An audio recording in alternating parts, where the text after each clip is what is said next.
அனைவருக்கும் வணக்கம். Option tricky trade channel மூலம் உங்களை சந்திப்பதில் மிக்க மகிழ்ச்சி அடைகிறேன். நான் உங்கள் சந்தோஷ். நான் செபியில் பதிவு பெற்ற பங்கு ஆலோசகர் கிடையாது. இது பயிற்சிக்கான காணொளி. எந்த பரிந்துரையும் நாம் வழங்குவது இல்லை. செப்டம்பர் 15ஆம் தேதி நம்மளுக்கு வந்துட்டு ப்ரீ ஓப்பன் ஸ்டாக் செலெக்ஷன், இது என்னோட அனுபவத்தை பகிர்கிறேன். இது ஒரு கட்டண பயிற்சி. விருப்பம் உள்ளவர்கள் 9842610908 என்ற வாட்ஸ்அப் எண்ணிற்கு தொடர்பு கொண்டு அதனை பற்றி தகவல் பெற்றுக்கொள்ளலாம். எங்களிடம் இணைந்தாலே வெற்றி பெற்று விடலாம் அப்படிங்கிற எண்ணத்தில் பங்கேற்கக்கூடாது. கற்றுக்கொள்ள வேண்டும் என்ற எண்ணத்தில் இருக்கிறவங்க பங்கேற்கலாம். அதுவும் என்னுடைய அனுபவத்தை தான் நான் பகிர்கிறேன். அதிலிருந்து உங்களுக்கென்று ஒரு ஸ்ட்ராட்டஜியை நீங்கள் உருவாக்கலாம். நாங்கள் ஒரு ஸ்ட்ராட்டஜி பின்பற்றுறோம், அதை நீங்கள் பின்பற்றுங்க அப்படின்னு நம்மளுடைய பயிற்சி இருக்காது. இந்த இடத்துல பை பண்ணுங்க, இந்த இடத்துல செல் பண்ணுங்க அப்படின்ட்டு நம்மளுடைய பயிற்சி இருக்காது. இது ஃபுல்லாகவே முழுமையாக என்னுடைய அனுபவத்தை தான் பகிர்கிறேன். இன்றைய காணொளிக்குள்ளே போகலாம். இன்றைக்கி பார்த்தீங்கன்னா ஏதாச்சும் ஒரு வாட்ஸ்அப் குரூப்பில், ஏதாச்சும் ஒரு டெலிகிராம் குரூப்பில் உங்களுக்கு பார்த்தீங்கன்னா ஒரு ப்ராஃபிட் ஸ்க்ரீன்ஷாட்ஸ் இருக்கும். 1 லட்சம், 2 லட்சம், 3 லட்சம்ன்ட்டு. நீங்கள் நினச்சி பாருங்கள், இன்றைக்கி மார்க்கெட் சுத்தமாக சைட்வே. இந்த இடத்துல நீங்கள் காலையில் ஒரு 10 மணிக்கு என்ன விலை பார்த்தீங்களோ அதே தான் ஒரு 3 மணிக்கு பார்க்கும்போதும் மார்க்கெட் அதே விலை இருக்கிறக்கு வாய்ப்பாக இருந்திருக்கும். ஆனால் ஆப்ஷன்ஸோட ப்ரீமியம் டிகேவை நோக்கி போயிருக்கும். அப்போ இந்த இடத்துல மார்க்கெட்டை பொறுத்தவரை எல்லாருமே மார்க்கெட்டை விரும்புகிறது எதற்காக அப்படின்னா, ஒரு நல்ல ஏற்றம், ஒரு நல்ல இறக்கம், ஏற்றம் இறக்கம். இந்த மாதிரி இருக்கும்போது என்ன ஆகும்னா, இந்த ஸ்விங் ட்ரேட் பண்ணுறவங்களுக்கு இந்த இடத்துல வாங்கினதுமே அவங்களுக்கு இங்கே மேலே போனமே ஒரு ப்ராஃபிட் வரும், இங்கே விற்றவங்களுக்கு உடனே இறங்கும், அது ஒரு ப்ராஃபிட் வரும். அப்போ இந்த மாதிரி ஒரு வர்த்தகம் செஞ்சுட்டே இருக்கலாம். ஆனால் இந்த மாதிரி இடங்களில் நீங்கள் என்ன ஸ்ட்ராட்டஜி நீங்கள் பில்ட் பண்ணாலும் ஆப்ஷன்ஸ் பையராக இருக்கிறவங்களுக்கு ஒரு சக்ஸஸ் அப்படிங்கிறது இந்த இடத்துல பையர், அதாவது மார்க்கெட் சைட்வேக்குள்ளே இருந்தாலே முதல் பையர் ஆப்ஷன்ஸ் பையர் பார்வையாளராக இருக்கணும். இந்த மாதிரி சைட்வேல இருந்துட்டு பிரேக் அவுட் ஆனால் அது பெரிய பிரேக் அவுட் ஆகும். ஆனால் இது ஒரு 10 வர்த்தகம் பார்த்தீங்கன்னா ஒரு வர்த்தகம் தான் இந்த மாதிரி நடக்கும். ஆனால் இந்த ஒரு வர்த்தகம் இப்படி நடந்துரும்னு சொல்லிட்டு 9 வர்த்தகத்தை நீங்கள் முயற்சி பண்ணுவீங்க பாருங்கள். அது தான் உங்களுக்கு ஒரு பெரிய நட்டம். அதாவது லாட்ரி டிக்கெட் வாங்குறீங்க, ஒரு 100 முறை வாங்கினா உங்களுக்கு ஒரு 5 முறை பரிசு விழுகுதுன்னா அப்போ 95 முறை வாங்கினதோட நிலைமை என்ன அப்படின்னு நம்ம யோசிக்க மாட்டோம். அப்படியே விழுந்தாலும் நம்ம என்ன பண்ணுவோம், அந்த லாட்ரி டிக்கெட்டுக்குமே லாட்ரி டிக்கெட் எடுத்துட்டுருங்க, ப்ரைஸ் விழுந்த, அதாவது பரிசு விழுந்த தொகைக்குமே என்ன பண்ணிடுவோம். அப்போ அது போல் இங்கே வர்த்தகம் பண்ணக்கூடாது. இது ஒரு வியாபாரம், அதாவது ஒரு பிஸ்னஸ் பாயிண்ட் ஆஃப் வியூவில் பண்ணணும். அதற்கு பிஸ்னஸ் டிசிப்ளின், அதாவது உங்களுக்கு ஒரு ஒழுங்குமுறை வேணும். அப்போ இதை நாம் ஒரு முதலீடை எப்படி காப்பாற்றுவது என்று தெரியணும். எப்போ நான் வியாபாரம் பண்ணணும், எப்போ தவிர்க்கணும் அப்படின்னு தெரியும். ஒரு இண்டெக்ஸ் வர்த்தகம் அப்படிங்கிறது ஒரு சராசரி வர்த்தகம், அதாவது இதற்குள்ளே இருக்கக்கூடிய ஸ்டாக்ஸுகளோட சராசரி. அப்போ இதில் நீங்கள் பிரேக் அவுட் ஸ்ட்ராட்டஜி அப்படின்னு நீங்கள் உள்ளே கொண்டு போனீங்கன்னா உங்களுக்கு தனிப்பட்ட ஸ்டாக்ஸுக்கு பிரேக் அவுட் கிடச்சிட்டே இருக்கும். ஆனால் இண்டெக்ஸுக்கு பிரேக் அவுட் அப்படிங்கிறது சாதாரணமாக கிடைக்காது. அப்படி சாதாரணமாக கிடைக்கக்கூடிய இடத்துல நீங்கள் வர்த்தகம் பண்ணால் மட்டும்தான் நீங்கள் என்ன பண்ண முடியும், ஆப்ஷன்ஸ் பையரை ஜெயிக்க முடியும். அப்போது பிரேக் அவுட் இல்லை அப்படின்னாலே குண்டு சட்டி குலக்குதிரை ஓட்டுற மாதிரி. அப்போ இது என்ன ஆகும், டிகேபி நோக்கி ஒரு பயணம் நடக்கு. அப்படிங்கும்போது இங்கே வியாபாரம் செய்வதை தவிர்ப்பது நல்லது. அதாவது இருக்கும் திடீர்னு ஒரு ஸ்பைக் கொடுத்து நல்லா ஒரு மார்க்கெட் ஒரு மொமெண்டம் ஏற்படுத்தும். அந்த மொமெண்டம் ஏற்படுத்தக்கூடிய வாய்ப்பு இருந்தே தீரும் அப்படின்னு நம்ம நினச்சோம்னா நம்ம பங்கு சந்தையில் நீண்ட நாள் ஆப்ஷன்ஸ் பையராக நீங்கள் இருக்க முடியாது. ஆப்ஷன் செல்லருக்கு உங்களுக்கு நல்லா புரிஞ்சுக்கோங்க, டிகே இருக்கிற வரை அவங்களுக்கு லாபம் தான். ஆனால் டிகே ஸ்லோவாக ஆகும். அப்போது அது பிரச்சனை கிடையாது. எப்படி இருந்தாலும் செல்லருக்கு அவங்களுக்கு ஏற்ற லிமிடெட் ப்ராஃபிட் வரப்போகுது, இல்லை லிமிடெட் லாஸில் அவங்க வரப்போகிறாங்க, இல்லைன்னா அட்ஜஸ்ட்மெண்ட்ஸ் பண்ண போகிறாங்க. அட்ஜஸ்ட்மெண்ட் பண்ண தெரியாமல் பண்ணவங்க ஒரு பெரிய பிரச்சனையில் போய் மாட்டி பெரிய லாஸாக பண்ணிவிட்டு மார்க்கெட் விட்டு வெளியில் போயிடுவாங்க. ஆப்ஷன் செல்லர் எல்லோரும் சாதகம் அப்படின்னு நினைக்கலாம். ஆப்ஷன் செல்லருக்கு எப்போ சாதகம்னா அவங்களுக்கு ஏற்ற ப்ராஃபிட்டை புக் பண்ணுற வரையும், அவங்களுக்கு ஏற்ற லாஸை புக் பண்ணுற வரையும் ஆப்ஷன் செல்லர் ஜெயிச்சிட்டே இருப்பாங்க. எப்போ ஒரு பிரச்சனையில் மாட்டுவாங்க அப்படின்னா அட்ஜஸ்ட்மெண்ட் அப்படின்னு ஒன்று கொடுப்பாங்க ஆப்ஷன் செல்லர். அதுக்கு என்ன வேணும், அதிகமான முதலீடு தேவை. அப்போ அதிகமான முதலீடு இருக்கும்போது அட்ஜஸ்ட்மெண்ட் செய்ய தெரியாமல் அட்ஜஸ்ட்மெண்ட்டை செஞ்சிட்டோம் அப்படின்னா சின்ன பிரச்சனை கொண்டு போய் ஒரு பெரிய பிரச்சனையில் முடிக்க போகிறோம் அப்படின்னு அர்த்தம். இந்த அட்ஜஸ்ட்மெண்ட்ஸ் எத்தனை நபர்கள் உங்களுக்குள்ளே ஒரு கேள்வி கேட்டு பாருங்கள், அட்ஜஸ்ட்மெண்ட் செய்து பருத்தி மூட்டை குடோன்லேயே இருக்கலாங்கிற கான்செப்டுக்குள்ளே கொண்டு போகிறதுக்கு எதற்கு செய்யணும்? அதுக்கு எளிதாக நஷ்டத்தை புக் பண்ணிவிட்டு வேற ஒரு வர்த்தகத்தை நீங்கள் பார்த்துட்டு போகலாம். இருக்கிற வர்த்தகத்தையே இருக்கிற பிரச்சனையே நம்ம என்ன பண்ணுவோம், வட்டமிட்டு பார்த்துட்டே இருப்போம். நீங்கள் யோசிச்சு உங்களுக்குள்ளே கேள்வி கேட்டு அது ஒரு கமெண்ட்டாக நீங்கள் வந்து ஃபீட்பேக்காக கொடுங்க பார்க்கலாம். அட்ஜஸ்ட்மெண்ட் செய்து உங்களிலிருந்து எப்படி வெளியேறி இருக்கீங்க? ஒரு 10 வர்த்தகம் அட்ஜஸ்ட்மெண்ட்டில் செஞ்சோம்னா நீங்கள் ஒரு 8 வர்த்தகம் வந்து அது ஃபெயிலியரில் தான் முடிஞ்சிருக்கும். ஏதோ 2, ஏன்னா அட்ஜஸ்ட்மெண்ட் செய்யும்போது ஒன்று லாபத்தில் இருக்கும், ஒன்று நஷ்டத்தில் இருக்கும். அப்போ எதை எங்கே புக் பண்ணுவோனே தெரியாது. அப்போ அதில் தான் நிறைய பேர்த்துக்கு பிரச்சனை ஏற்படும். அப்போ இதனை நீங்கள் அறிந்து வர்த்தகம் செய்ய வேண்டும். இப்போ நம்ம காணொலிக்குள்ளே போகலாம். நேற்றைய நேரலையில் நம்ம வந்திருந்தோம், அதற்கு நிறைய ஆதரவு கொடுத்துருந்தீங்க, ரொம்ப நன்றி. முதல் மார்க்கெட்டில் வந்துட்டு daily break outs, weekly break outs இருக்கா அப்படிங்கிறத நம்ம பார்க்கணும். இந்த இடங்களில் பாருங்கள், மார்க்கெட்டை பொறுத்தவரை செல்லர்ஸ் வந்து பயப்படவே இல்லை. அதாவது மார்க்கெட்டில் செல்லர்னால் கால் செல்லர், புட் செல்லர், இவங்க 2 பேர் பயந்தால் மட்டும்தான் மார்க்கெட்டில் இம்பேக்டட் இருக்கும். இது வந்து போன வாரத்தோட இடங்கள், இது போன வாரத்தோட க்ளோஸ், இது போன வாரத்தோட ஓப்பன், இருக்கிறதுலே அதிகபட்ச ஹை. அப்போ மார்க்கெட் வந்துட்டு லாஸ்ட் வீக் க்ளோஸ், அதே மாதிரி லாஸ்ட் வீக் ஹை, அதே மாதிரி திஸ் வீக் ஓப்பன், அதே மாதிரி திஸ் வீக் ஹை, அதே மாதிரி திஸ் வீக் லோ. அதாவது இப்போ இந்த 2 பயணம் நடந்துட்டுருக்குங்களா, இதுதான் நம்மளுக்கு வந்துட்டு இந்த 2 நாளோட அதிகபட்ச ஹை, அதே மாதிரி லோ பார்த்திங்கன்னா 2 சமமாக இருக்குது. அப்போது லாஸ்ட் வீக்கோட க்ளோஸ் இது என்னது, நம்மளுக்கு 25,235. அதே மாதிரி 25 லாஸ்ட் வீக்கோட ஹை 25,268. முதல் நல்லா புரிஞ்சுக்கோங்க, இந்த 2 விலைக்கு மேலே வணிகம் நடைபெற வர நம்மளுக்கு வந்து கால் செல்லர் பயப்படக்கூடிய இடம்தான். கால் செல்லர் பயப்படக்கூடிய இடம். அவங்க பயம் வந்து இன்னும் மிக பிரச்சனையாக மாற்றக்கூடிய இடம் என்னென்னா, திஸ் வீக் ஓப்பன் இங்கே 25,333. இந்த விலைக்கு மேலே இருந்து அவங்க பயம் வந்து அதிகரிக்க தோணும். ஏன்னா ரேஞ்ச் எக்ஸ்பேன்ஷன் அப்படிங்கிறது இங்கே வரும். இந்த வீக்கோட ஹை அப்படின்னு எடுத்துக்கிட்டாலும் 25,333. This week low 25,235. அப்போது இந்த விலைக்கு கீழே இருக்கும்போது நல்லா புரிஞ்சுக்கோங்க, இந்த வாரத்தோடைய லோ, இந்த வாரத்தோட லோனா 2 நாள் தான் வர்த்தகமாக இருக்குது. அப்போ இதுக்கு கீழே இருந்தால் புட் செல்லர் பயப்படணும்.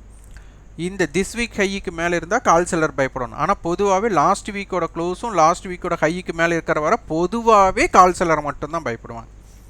அப்போ மார்க்கெட்டை பொறுத்தவரை இங்கே என்ன பிரச்சனை அப்படின்னா, மேலே போகாது, இது ஒரு ரெசிஸ்டன்ஸ்னு எடுத்துட்டா உடனே கீழே வருவாங்க அப்படின்னு தோணுச்சுன்னா நீங்கள் வந்து புட்டை பை பண்ணுறதுல பிரச்சனை கிடையாது. ஆனால் மார்க்கெட் இங்கே சைடுவேக்குள்ளே போயிட்டாங்கன்னா இங்கே இருக்கக்கூடிய இதற்கு மேலே இருக்கக்கூடிய கால் டிகே ஆகிடும், புட் ப்ரீமியம் டிகே ஆகிடும். அப்போ இங்கே புட் பையர் எப்படி ஜெயிக்க முடியும்? நீங்கள் யோசிச்சு பாருங்கள் பார்க்கலாம். இதை வந்து பலர் புரிந்து கொள்றதில்ல. மார்க்கெட் மேலே போகாது அப்படின்னு யாராச்சும் ஒன்று சொல்லிட்டா, அப்போ மேலே போகாதுன்னா கீழே தானே போகணும் அப்படிங்கிறத லாஜிக்காக கேள்வி கேட்போம். ஆனால் கீழே தான் போகணும். அப்போ கீழே போகாமல் சைடுவேக்குள்ளே போயிடுச்சுன்னா அப்போ ப்ரீமியம் டிகே ஏற்படும் அப்படிங்கிறத புரிஞ்சுட்டு இங்கே 2மே பை பண்ண முடியாது. நீங்கள் காலும் பை பண்ண முடியாது, புட்டும் பை பண்ண முடியாது. ஏன்னா ப்ரீமியம் டிகே ஆகிற இடத்துல, அதாவது அவங்களே தேஞ்சிட்ருக்காங்க, தேஞ்சிட்ருக்கிறவங்கள போய் நீங்கள் அப்ரிசியேஷனுக்கு எப்படி ட்ரை பண்ண முடியும்? இங்கே பாருங்கள், நேற்றைய முடிவுற்ற விலை சேமாக இருக்குது. ஆனால் இங்கே என்ன பண்ணிட்டாங்கன்னு பாருங்கள், காலும் கரைஞ்சிருக்கு, புட்டும் கரைஞ்சிருக்கு. ஆனால் மார்க்கெட் நேற்று முடிஞ்ச விலைக்கே முடிஞ்சிருக்காங்க ஸ்பாட். அப்போது ஸ்பாட் கணக்கு இல்லையே, ஃப்யூச்சர் தானே கணக்கு அப்படின்னு நீங்கள் சொல்லிவிட்டு இப்போ வந்து நீங்கள் ஸ்பாட் ₹1 ஏறி இருக்காங்க, அப்போ கரைஞ்சதுக்கு வந்து கம்பேர் பண்ணுறீங்களே அப்படின்னு சிலருக்கு வந்துட்டு ஒரு மைண்ட் வைஸாக கேள்வி கேட்க தோணும்.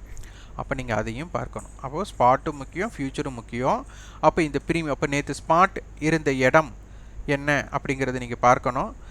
அப்போ வந்துட்டு நம்ம வீக்லி ஃபியூச்சர் பார்க்குறது நேற்றே நம்ம பார்த்துருந்தோம். இப்போ மந்த்லி ஃபியூச்சர் பார்க்குறது தான் நம்ம எளிதாக பார்த்து உங்களுக்கு சொல்ல முடியும். நீங்கள் வந்து கணக்கீடு வந்து வீக்லி ஃபியூச்சருக்கு வந்து நீங்கள் அப்பப்போ பண்ணி பார்த்துக்கணும்.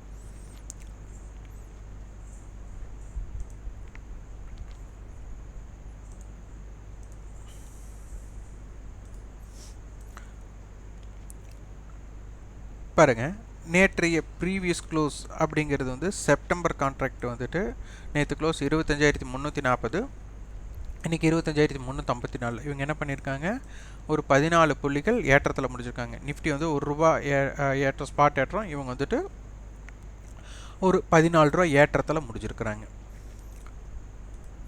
அப்போ மார்க்கெட் நேற்று முடிஞ்சது 25,350. அப்போ 25,350 கால் புட் என்ன பண்ணாங்க அப்படிங்கிறத நீங்கள் பார்க்கணும். அப்போது செப்டம்பர் 26, 25,350 கால் 350 புட். பாருங்கள், 350 கால் புட் நேற்று வந்துட்டு 309 ஒன்று, 319 ஒன்று. இன்றைக்கி பார்த்தீங்கன்னா ரெண்டுமே சரி சமமாக ₹10 இறங்கியிருக்காங்க. அதாவது நம்மளுக்கு வந்து பார்த்திங்கன்னா ₹1 ஏற்ற ஸ்பாட்டில் முடிஞ்சிருக்கு, ஃப்யூச்சரில் வந்து ₹14 ஏற்றத்தில் முடிஞ்சிருக்காங்க. ஆனாலும் இங்கே என்ன பண்ணியிருக்காங்க, காலும் சரி புட்டும் சரி சரியாக இவங்க வந்துட்டு கால் வந்து ₹8 கரைஞ்சிருக்காங்க, புட்டு வந்து நம்மளுக்கு என்ன பண்ணியிருக்காங்க ₹17 கரைஞ்சிருக்காங்க. அப்போ ரெண்டுமே தான் கரைஞ்சிருக்கு. இதுதான் டிகே. இதை நம்ம நல்லா கவனித்தோம்னா இதிலிருந்து உங்களுக்கு பல விஷயங்களை உள்ளடக்கமாக கொண்டு வரலாம். இப்போ நம்ம வந்துட்டு வீக்லி கான்ட்ராக்டோட முதல் யார் போட்டியாளராக இருக்காங்க பார்க்கணும். இன்றைக்கி வந்துட்டு 25,300 கால் புட்டு தான் போட்டியாளராக இருக்காங்க. இதில் இது வந்துட்டு 25,250 கால் 250 புட்டும் போட்டியாளராக வந்துட்டாங்க. அடுத்து 25,200 புட்டும் 25,400 கால் ஸ்ட்ராங்கலாக வந்திருக்கு. அப்போ 25,300 போட்டியாளர்களாக வைக்கும்போது காலுடைய கை 106, அப்போ 25,406. புட் ஆப்ஷன் வந்து ₹131. அப்போ 25,169. க்ளோசிங் பார்த்தா இவங்க ₹75, 25,375. இவங்க க்ளோசிங் வந்து ₹93. அப்போ 25,207. இவங்க ரெண்டு பிரீமியத்தையும் ஆட் பண்ணால் 90 + 70 ₹160 வந்துடும். அப்போ ஒரு ₹170 பக்கம் நம்மளுக்கு ப்ரீமியம் இருக்குது. அப்போ ஒரு 170ன்னு எடுத்துக்கிட்டால் 25,470. இந்த பக்கம் 25,130. இப்போது 25,300 கால் புட் நல்ல ஒரு பெர்ஃபார்மராக மாறுறாங்க அப்படின்னா மார்க்கெட் இதை தாண்டணும். 25,470, 25,130 கீழே போகணும். இல்லை இவங்க பெர்ஃபார்ம் பண்ணலை அப்படின்னா மார்க்கெட் இதற்குள்ளே 25,130லிருந்து 25,470க்குள்ளே தான் இருப்பார்கள் அப்படிங்கிறது நம்மளுக்கு தெரிஞ்ச ஒரு விஷயம். இப்போ இந்த இடத்துல ஒரு ஸ்ட்ராடல் அப்படிங்கும்போது அப்போ இவங்க ரெண்டு பேர்த்தோட பிஸ்னஸ் வந்துட்டு ஒரு பையராக பார்த்தால் இதை தாண்டணும் அப்படின்னு நினைக்கிறாங்க. செல்லராக பார்த்தா இந்த ரெண்டு எல்லைக்கு உட்பட்டு தான் சந்தை முடியணும் அப்படின்னு நினைக்கிறாங்க செல்லரோட பாயிண்ட் ஆஃப் வியூவில். அப்போ செல்லர் பார்ட்னர்ஷிப் வின் பண்ணுதா, பையர் பார்ட்னர்ஷிப் வின் பண்ணுதான்னு பார்க்கணும். பையர் பார்ட்னர்ஷிப் வின் பண்ணுறதுக்கு இந்த மார்க்கெட் இந்த ரேஞ்சை தாண்டக்கூடிய வாய்ப்புகள் அமையணும் முதல். அப்போ பிரேக் அவுட் ஸ்ட்ராட்டஜிக்குன்னு நீங்கள் கொண்டு வந்தீங்கன்னா இப்போ மார்க்கெட்டை பொறுத்தவரை இந்த 2 நாட்களில் இருக்கக்கூடிய ஹைலோ. அப்போ இது போன வாரத்தோட ஹை, இது போன வாரத்தோட க்ளோஸ். இப்போ மார்க்கெட் வந்து கால் செல்லர் பயப்படணும் அப்படின்னாலே 25,668க்கு மேலேயே பயப்படணும்னு சொல்லியிருக்கிறோம். அதில் 25,333க்கு மேலே பயம் அதிகரிக்கணும். அப்போ இந்த பயம் அதிகரிக்கலை அப்படின்னா மார்க்கெட் வந்துட்டு புட் செல்லர் வந்துட்டு ப்ராஃபிட்டை புக் பண்ணணும். இப்போ பிரச்சனையே என்னென்னா புட் செல்லர் ப்ராஃபிட்டை புக் பண்ணல. அதுதான் ஏன் புட் செல்லர் ப்ராஃபிட் புக் பண்ணலன்னு எப்படி சொல்கிறீங்க அப்படின்னு கேட்டால், புட் செல்லர் ப்ராஃபிட்டை புக் பண்ணால் மார்க்கெட் டிகே ஆகாதே. மார்க்கெட் வந்து இப்போ கால் செல்லர் பயப்படலாங்காட்டி மேலே போகாது. அப்போ புட் செல்லர் ப்ராஃபிட் புக் பண்ணால் தானே கீழே வரும். அப்போ கீழே வரல, அப்போ சைடு வேக்கில் போகுதுன்னா ரெண்டு பேருமே தயாராக இல்லை. ஆப்ஷன் செல்லர்ஸ் வந்து ரெண்டு பேருமே இங்கே தயாராக இல்லை அப்படிங்கிறது இந்த இடத்துல தென்படுகிறது. அதே மாதிரி நம்மளுக்கு வந்துட்டு ஒவ்வொரு நாளும் அட்தமணியோடது இம்பேக்டடை நீங்கள் பார்த்துட்டே வரணும். அது ரொம்ப ரொம்ப முக்கியம். இப்போ பார்த்தீங்கன்னா நம்மளுக்கு வீக்லி கான்ட்ராக்டில் யாரோட விலை சமமாக இருக்குது அப்படிங்கிறத நீங்கள் பார்த்துட்டு வரணும். இப்போ 25,300 எடுத்துக்கிறேன் எக்ஸ்பெரி. இது 75,93. அப்போ இதுக்குண்டான வித்தியாசம் பார்த்தீங்கன்னா ஒரு 18 புள்ளிகள். புட் சைடு அதிகமாக இருக்குது. அப்போ 25,282 இப்போ ஃபியூச்சர் இருக்கிறாங்க. இப்போ பாருங்கள், இவங்க விலை 75 ரூபா, காலோட விலை, புட்டோட விலை 93 ரூபா. நேற்று பார்த்தீங்கன்னா அட் த மணியோட ப்ரைஸே வந்துட்டு 93 ரூபா சொன்னோம். அப்போ இன்றைக்கி அட் த மணியோட ப்ரைஸ் என்னமா மாறிடுச்சு, கிட்டத்தட்ட 80 ரூபாய்க்கு கீழே போயிட்டாங்க. இது ரொம்ப ரொம்ப முக்கியமான ஒன்று. 80 to 85க்கு கீழே போயிட்டாங்க. இது ரொம்ப ரொம்ப முக்கியமான ஒன்று. இது நீங்கள் கவனத்தில் கொள்ளணும். அப்போது ப்ரீமியம் வந்து நம்மளுக்கு அட் த மணி ஸ்ட்ரைக். இந்த அட் த மணி ஸ்ட்ரைக் எங்கே முடியுதுன்னு தெரியாது. ஆனால் எந்த ஸ்ட்ரைக் அட் த மணியாக இருக்கிறாங்களோ அவங்க எக்ஸ்பைரி எப்போ 0வாக இருக்கணும். இதுதான் லாஜிக். அப்போது இதை அடிப்படையாக கொண்டு நீங்கள் வந்து ஒரு லாஜிக் ட்ரேடை வந்துட்டு நீங்கள் க்ரியேட் பண்ணணும், உற்பத்தி செய்யணும், துவக்கணும். அதுதான் நீங்கள் சொந்த காலில் முதல் நிற்கணும். ஒரு குழந்தை பார்த்திங்கன்னா நடக்க துவங்கும் போது கீழே விழுகும், திருப்பி அவங்களே எந்திரிச்சு நின்று நடக்க முயற்சி பண்ணுவாங்க. அப்போ கீழே விழுந்துட்டாங்களேன்ட்டு யாராச்சும் வந்து தூக்கி நிப்பாட்டிகிட்டு இருந்தால் வாழ்க்கை ஃபுல்லாக யாராச்சும் வந்து தூக்கி நிப்பாட்டிகிட்டு இருப்பாங்களா? அப்போ ஒரு முறை விழுந்தால் தூக்கி நிப்பாட்டுவாங்க. சும்மா விழுந்துகிட்டே இருந்தால் அப்போது முதல் விழுந்தால் நம்ம தான் எந்திரிச்சு நிற்கணும். அதனால் சொந்த காலில் அப்போது உங்களுடைய சொந்த ஸ்ட்ராட்டஜியை ஒன்று உருவாக்குனீங்கன்னா நீங்கள் பங்கு சந்தையில் நீண்ட நாள் நிலை பெறலாம். நம்ம வந்துட்டு யாரோ ஒருவருடைய ஆலோசனை பெற்றுக்கொண்டே இருந்தால், யாரிடமாவது பரிந்துரை பெற்றுக்கொண்டே இருந்தால், இல்லை யாரையாவது நம்பி பணம் கொடுத்து நீங்கள் வியாபாரம் செய்யக்கூடிய வாய்ப்பாக இருந்தால் அதை தவிர்க்கணும்னு செபி சொல்கிறாங்க. இருந்தாலும் சிலர் வந்து மேற்கொண்டுட்டு தான் இருக்கிறாங்க வெளியில் தெரியாமல். அப்போது அதனை தவிர்க்க வேண்டும். அப்போ இதனை நன்றாக புரிந்து கொள்ளுங்கள். எதுவாக இருந்தாலும் நீங்கள் அறிந்து தெரிந்து அதன் பின் நீங்கள் வியாபாரம் செய்யுங்கள். அது ஆப்ஷனை பற்றி நீங்கள் தெரிந்து கொண்டு விழிப்புணர்வாக வியாபாரம் செய்யணும். செபியே சொல்லியிருக்காங்கன்ட்டு எல்லோரும் சொல்லலாம். 99% பேர் நஷ்டத்தை உருவாக்குறாங்க, 1% பேருக்கு உட்பட்டு தான் லாபத்தை உருவாக்கிறார்கள். அப்போ 99 பேர் நஷ்டம் படுறாங்கன்னா அப்போ நம்ம நஷ்டம் படுறதுல ஒரு விஷயமே இல்லை அப்படின்னு சிலர் வந்து மனசை தேத்திக்கலாம். நினச்சி பாருங்கள், அது ஏன் நீங்கள் 99% உள்ளே போகிறீங்க? ஏன் 1% நபராக நீங்கள் இருக்கலாமே? அப்போ வந்து மற்றவங்க நஷ்டம் அடைகிறாங்க அப்படின்னா நம்மளும் நஷ்டத்தில் இருக்கோம், மற்றவங்களும் நஷ்டமாக இருக்கும்போது மனசை தேத்திக்கலாம். நம்மளும் வந்துட்டு நம்மளை மாதிரியே மற்றவங்களும் நஷ்டம் அடைகிறாங்க, அப்போ நம்மளுக்கு வந்து சந்தோஷமாக இருக்குது அப்படின்னு நினைக்கக்கூடாது. மற்றவர்களை நீங்கள் பார்க்காம உங்களுடைய திறனை எப்படி வளர்த்தி கொள்ளணும் அப்படிங்கிறதை பாருங்கள். இந்த காணொலி உங்களுக்கு பயனுள்ளதாக இருந்தால் லைக் பண்ணுங்கள், ஷேர் பண்ணுங்கள், சப்ஸ்கிரைப் பண்ணுங்கள். இப்போ உங்கள் ஃபீட்பேக்கை கமெண்ட் பாக்ஸில் பதிவு பண்ணுங்கள். நன்றி, வணக்கம்.